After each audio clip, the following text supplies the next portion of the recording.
So let's continue talking about finite dimensional vector spaces. Here's the definition. V is a vector space over a field F. Say that V is finite dimensional if there exists a finite spanning set, meaning there's a finite subset S of V such that the span of S is V, which basically means that every vector in V can be written as a linear combination of elements of the finite set S. So for example, R3, which consists of all column vectors of length 3, can be spanned by these 4 vectors.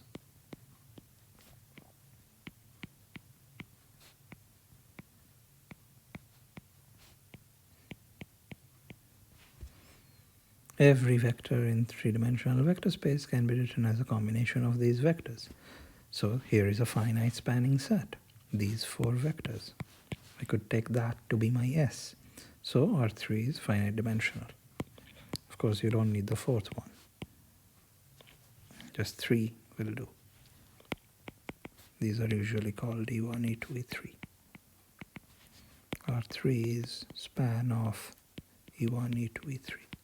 So it's also a span of any bigger set, really. If some set spans, then a bigger set, of course, spans.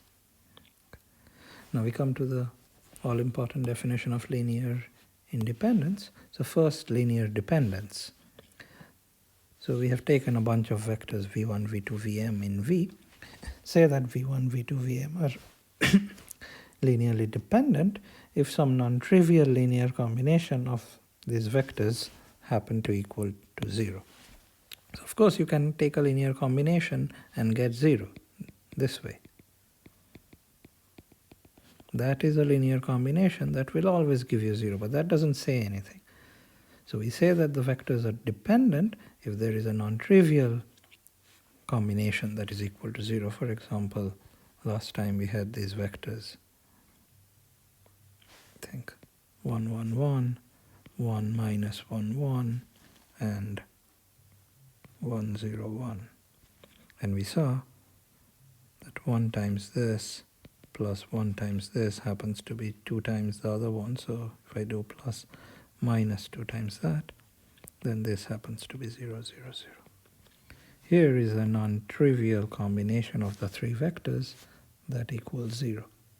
So these 3 vectors, v1, v2, v3, are linearly dependent.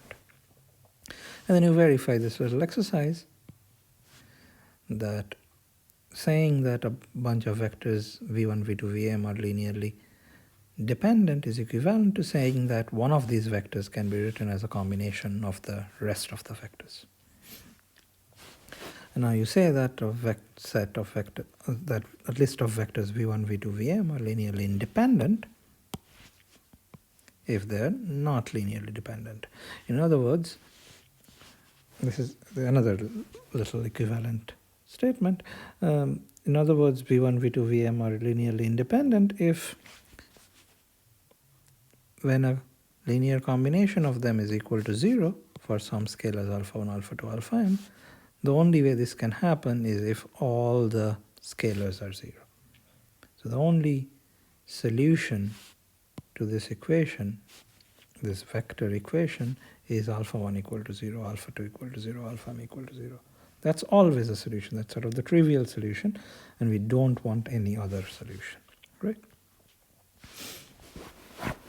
So when you have a relation like this, we say this is a non-trivial dependence relation among these vectors. Linearly independent vectors are those, is a collection of vectors among which there is no non-trivial dependence relation. Like these 3 vectors up here, they are linearly independent.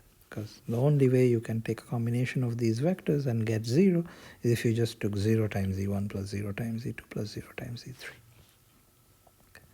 And then finally, a subset B of a vector space V is called a basis if it's both linearly independent and it spans V. And then you again have a little exercise. You should say that a subset B is a basis of V if and only if every vector can be expressed as a linear combination of b1, b2, bn, and further the scalar coefficients that you get, these alpha 1, alpha 2, alpha n, are uniquely determined. So one also says that every vector in V can be uniquely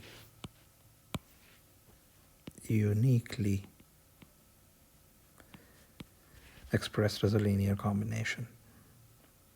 V equal to alpha 1 b1 plus alpha 2 b2 plus alpha n bn for these scalars. Yeah, so these scalars are called coefficients of bi in this linear combination, or sometimes called the coordinates of V with respect to this basis. So the notion of a basis sort of gives you this notion of coordinates, like here is R2, here is a vector in R2, say 2 comma 0, here is another vector, say 1 comma 1. Now if you give me, so let's say this is b1 and this is b2, and this b1 and b2 sets up a coordinate system, meaning you can sort of trace all of, go anywhere in R2 using this grid. Meaning if you give me any vector, say, I don't know, here's a vector 0 minus 2, I can write it as something times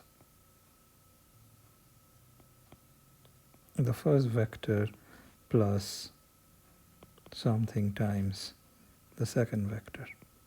So it's b1 plus 1 times b1 plus minus 2 times b2. Tells me that if you want to get to this point, starting at the origin, you go one step in b direction and then minus 2 step in b2 direction, meaning opposite 2 steps in b2 directions. Yeah, so that's the notion of a coordinate system. All right. And then we have this rather important lemma, which gives us 3 equivalent conditions for some subset B of V to be a basis. So it says that a basis is the same thing as a maximal linearly independent set, and a basis is the same thing as a minimal spanning set.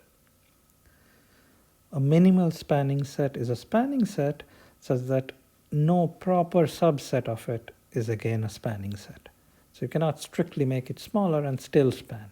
If you remove anything, then it's not going to be a spanning set anymore. And a maximal linearly independent set means it's a linearly independent set, but if you add anything more to it, it's not going to be a linearly independent set anymore. So making bigger linearly independent set is harder, and making smaller spanning sets are harder.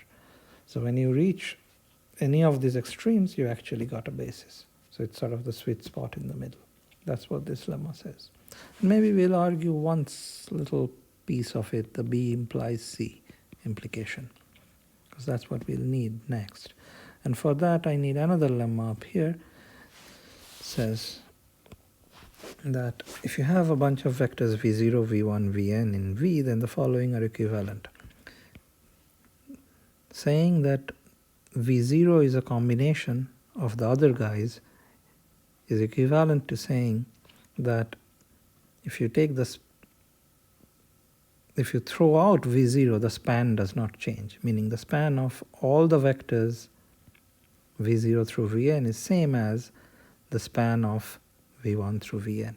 So if v0 is a combination of the other guys, then it's sort of redundant. If you throw it out, the span doesn't change. And maybe we'll give a very sketchy sketch of this.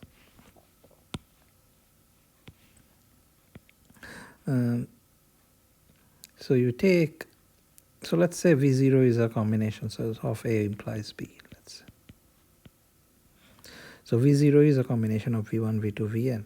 And now you take something in this span, and you want to take some v here, and you want to show that this guy, this v, is also in the span of v1 through vn. Because it's in the span of v0 through vn, you can write it as something times v0 plus something times v1 plus something times vn, where these somethings are some scalars. But then v0 itself is a combination of v1, v2, vn. So this itself is something times v1 plus something times vn. So you just make that substitution and then simplify, and then you have written v as a combination of v1 through vn.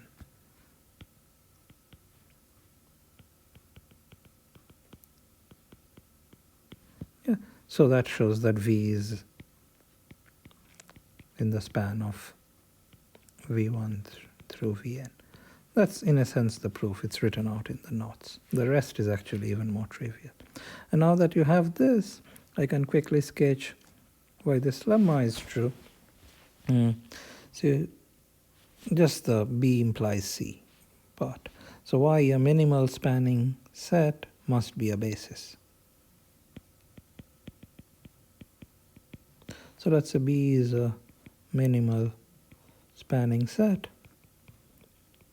So it's a spanning set after all. I have to show that it's a basis, meaning I have to show that it's also linearly independent. So suppose not. Suppose B is not independent, so B is linearly dependent. If it's dependent, we saw here that if a bunch of vectors is dependent, then one of them can be written in terms as a combination of the others.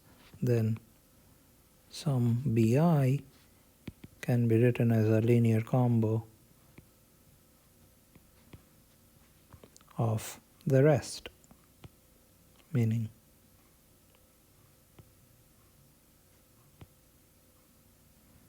B1 through Bi minus 1, Bi plus 1, Bn. But if you can write Bi as a combination of the rest of the guys, then this lemma that we just argued shows that if you throw it out, the span doesn't change. So the span of all of them and the span of the guys without the ith guy is the same. Lemma implies that the span of these guys is equal to the span of those guys. But this is V. But then we get that if I throw out the ith vector, the rest of them still span V. But that contradicts. So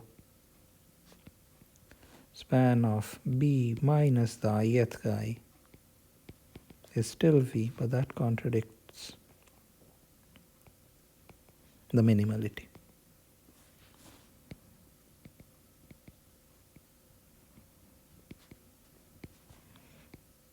Of B.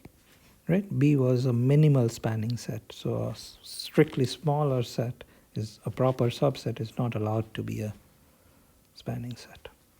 So that's B implies C. Says that a minimal spanning set must be a basis. And then I get this corollary, which is what I was after actually, that a finite dimensional vector space has a finite basis. And the proof is now one line. Saying that V is finite dimensional means that it has a finite spanning set. Now you look at all possible spanning sets and you take one which has least number of elements. So then it's a minimal spanning set, hence a basis. So choose a spanning set B for V with least number of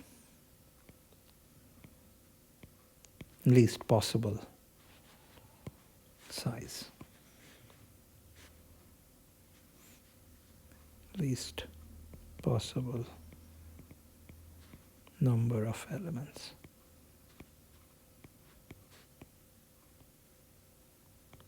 Right. So take all possible finite spanning sets for V, and there is certainly one because it's finite dimensional, and among them choose one that has the least number of things. Then it's a basis. Then by lemma, B implies C above. B is a basis. And next we'll see that any two bases has the same size.